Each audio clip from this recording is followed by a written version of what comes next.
Hello, আসসালামু আলাইকুম। Welcome to আবরাস কিংডম ব্লগ। নতুন আরেকটি ব্লগ শেয়ার করছি। তো এটা হচ্ছে আমাদের চাঁদপুরের গ্রামের বাড়িতে মাছ ধরার দিন ছিল।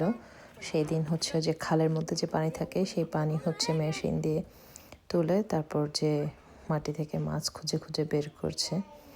এটা হচ্ছে আমাদের বাড়িতে ঢোকার যে ছোট্ট একটা পুলের মতোই, সেই পুলটা আগে সাঁকো ছিল বাঁশের। তো ওই পুলের নিচে হচ্ছে একটা চিকন খাল আছে, সেই খালের মধ্যেই মাছগুলো ধরেছে। তো এই যে দেখতেই পাচ্ছেন সবাই হচ্ছে মাছগুলো ভাগ করছে। এখানে বেশিরভাগই হচ্ছে টাকি মাছ, তারপর হচ্ছে ছোট ছোট খলসে মাছ, তারপর শিং মাছও পেয়েছিল অনেক।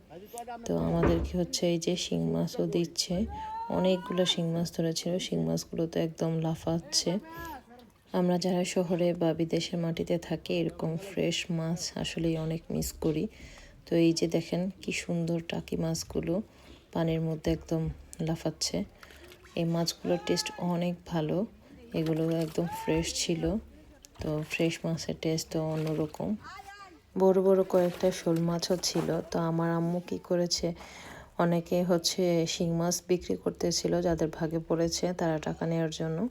তো আম্মু হচ্ছে তাদের কাছ থেকে অনেকগুলো শিং মাছ রেখেছিল।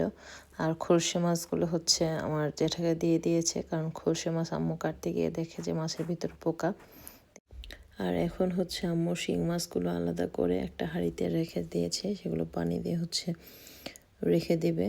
তো সবগুলো তো আর একসাথে খাওয়া যাবে না। আর এই যে এখানে শোল মাছ ছিল, টাকি মাছ ছিল কিছু, সেগুলো এখন ভাগ করছে আমার জ্যাঠা আর আম্মু।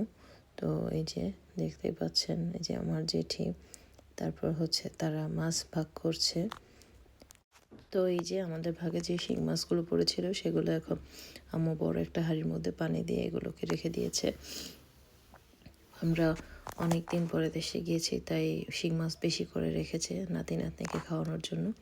আর এখানেই তো একটা শোল মাছও পেয়েছিল ভাগে, এটা এখন ধুয়ে কেটে নিবে আম্মু, বলছে ফ্রেশ ফ্রেশ আজকে রান্না করে ফেলবে।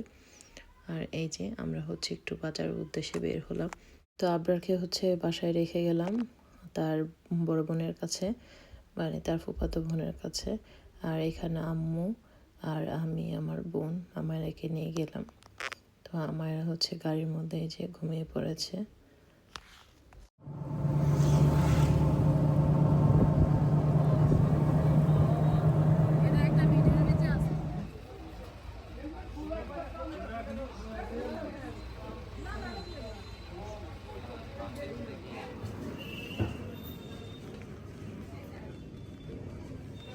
তোরা দেখো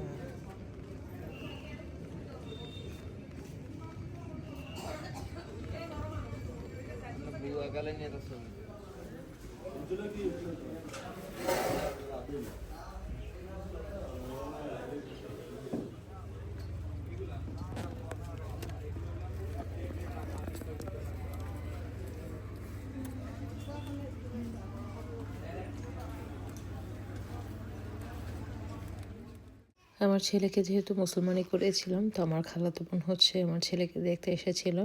তা আম্মু দুপুরে ছোটোখাটো একটু আয়োজন করেছে। শিং মাছ দিয়ে হচ্ছে লাল শাক রান্না করেছিল, আর মুরগি ভুনা করেছিল, শিলের মাছ ছিল সেটা টমেটো দিয়ে ভুনা করেছে।